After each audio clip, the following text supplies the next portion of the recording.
इधर ईरान जंग की आग बुझी नहीं, उधर किम जोंग अमेरिका पर न्यूक्लियर तान रहा है। तबाही का ऐसा काउंटडाउन शुरू हुआ कि आज सीधे आपकी जेब तक आ गई। देश के हर नागरिक से अपील है, जहां संभव हो पेट्रोल डीजल का उपयोग कम करें। सरकारी और प्राइवेट दोनों ही दफ्तरों में वर्चुअल मीटिंग्स और वर्क फ्रॉम होम को प्राथमिकता दी जाए। मोदी की यह अपील पूरे देश के मन में हजारों सवालों का बवंडर ले आई। क्या भारत में कुछ बड़ा होने वाला है या आपके सोने को युद्ध की नजर लग गई है? मैं आप सबसे देशवासियों से आग्रह करूंगा कि जब तक हालात सामान्य न हो हम सोने की खरीद को टालें। गोल्ड की जरूरत नहीं है। 1962 से अब तक जब जब जंग छिड़ी, भारतीयों की तिजोरी में रखे सोने को नजर लगी। लेकिन ऐसा क्यों? आखिर युद्ध का आपके सोने से क्या ताल्लुक है? आज आपके हर सवाल का जवाब मिलेगा, बस देखते जाइए। अब दर्शकों, दुनिया भर में क्या चल रहा है ये तो आपने देख लिया, लेकिन भारत में क्या एनर्जी लॉकडाउन लगने वाला है? ये सवाल अगर आपके जहन में है तो आप कुछ मिनट दीजिए, आपके सारे सवालों का जवाब दूंगा। पहले आप ये जानिए, ईरान युद्ध से पूरी दुनिया में ऊर्जा संकट गहरा गया है। जंग के बाद क्रूड ऑयल की कीमतें 40% तक बढ़ गई हैं। दर्शकों, पाकिस्तान सहित दर्जनों देश ईंधन की किल्लत से जूझ रहे हैं, लेकिन भारत में अब तक ना तो सप्लाई रुकी है, ना ही कीमतें बढ़ी हैं। लेकिन अब भारत को भी, आप लोगों को भी तैयार रहना होगा। वक्त आ गया है दर्शकों। ऐसा मैं क्यों कह रहा हूं? पीएम मोदी ने हर भारतीय से कुछ अपील की। क्या अपील? इन अपील का सीधा ताल्लुक देश और देशभक्ति से भी जोड़ा है। पीएम मोदी ने तेल बचाने और सोना ना खरीदने की अपील की। यह अपील ऐसे वक्त में की गई है जब ईरान जंग दोबारा भड़क उठी।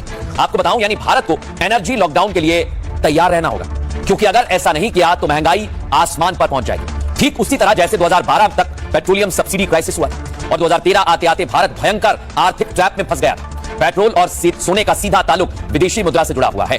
जंग के बाद भारत का विदेशी मुद्रा भंडार 37.80 बिलियन डॉलर कम हुआ है, जबकि रुपया डॉलर के मुकाबले रिकॉर्ड 95 के स्तर को छू चुका है। इसलिए पीएम ने कहा कि आपको सोना नहीं खरीदना है। इसलिए पीएम ने कहा है कि आपको पेट्रोल डीजल का इस्तेमाल संयमित करना है, आपको मेट्रो से सफर करना है, पब्लिक ट्रांसपोर्ट का इस्तेमाल करना है और वर्क फ्रॉम होम भी, या आप ये भी कर सकते हैं कि ऑनलाइन मीटिंग करें।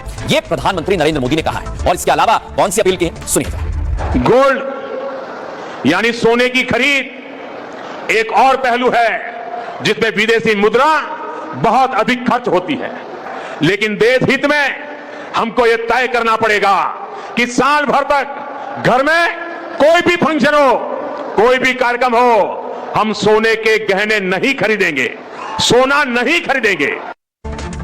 अब दर्शकों, सवाल यह कि एनर्जी लॉकडाउन क्या होता है? कोविड में तो आपने लॉकडाउन देखा, लेकिन एनर्जी लॉकडाउन ऐसा नहीं होता है दर्शकों। तो एनर्जी लॉकडाउन क्या है, ये जरा ध्यान से सुनिए और लिख लीजिए। एनर्जी लॉकडाउन लगा तो क्या होगा?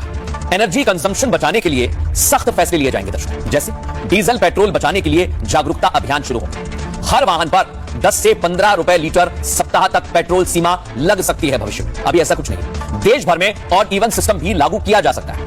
गैर जरूरी क्षेत्रों में वर्क फ्रॉम होम अनिवार्य हो सकता है। स्कूलों को ऑनलाइन मोड में शिफ्ट किया जा सकता है। सरकारी और मॉल के एसी कम टेंपरेचर पर कर दिए जाएंगे। अनावश्यक लाइटिंग, विज्ञापन बोर्ड बंद कर दिए जाएंगे और ज्यादा बिजली खाने वाले उपकरण सीमित कर दिए जाएंगे। दुकानों, बाजारों की टाइमिंग 6 से 7 बजे तक सीमित हो सकती है। गैर जरूरी मैन्युफैक्चरिंग इकाइयों पर आंशिक पाबंदी लागू हो सकती है। लेकिन फिर आपको बताऊं दर्शकों, अभी ऐसा नहीं है, लेकिन अगर संकट इसी तरह से बढ़ा दर्शकों, तो फिर इसी तरह एनर्जी लॉकडाउन लगाया जा सकता है। लेकिन प्रधानमंत्री नरेंद्र मोदी ने उससे पहले ही तैयारी की है और आप लोगों से अपील की है, वो मैं आपको सुनवाता हूं। पिछले कुछ वर्षों में दुनिया लगातार अस्थिर परिस्थितियों से गुजर रही है। पहले कोरोना का संकट, फिर वैश्विक आर्थिक चुनौतियां और अब पश्चिम एशिया में बढ़ता तनाव। इन सारी परिस्थितियों का असर लगातार पूरी दुनिया पर पड़ रहा है और भारत भी इससे अछूता नहीं है। अगर कोरोना महामारी इस सदी का सबसे बड़ा संकट थी, तो पश्चिम एशिया में युद्ध से बनी परिस्थितियां इस दशक के बड़े संकटों में से एक है। जब हमने मिलकर कोरोना का मुकाबला कर लिया, तो इस संकट से भी अवश्य पार पा जाएंगे। सरकार भी लगातार यह प्रयास कर रही है कि देश के लोगों, देश के सामान्य नागरिक पर इन सारी विपरीत परिस्थितियों का कम से कम असर हो। अब दर्शकों, बड़ी बात क्या है? प्रधानमंत्री नरेंद्र मोदी अपील कर रहे हैं, लेकिन देश भर में कहा जा रहा है कि भाई सोना ही क्यों? सोने को लेकर प्रधानमंत्री ने अपील क्यों की? तो आपको दो अपील बताता हूं जिसका सीधा आपसे ताल्लुक है। पहला, सोना, क्योंकि भारत में सबसे ज्यादा सोना खरीदा जाता है। और दूसरा है दर्शकों, पेट्रोल और डीजल, ये आपकी रोजमर्रा की जरूरत में शामिल है। अब सवाल यह दर्शकों कि आखिर प्रधानमंत्री ने आपसे अपील क्यों की?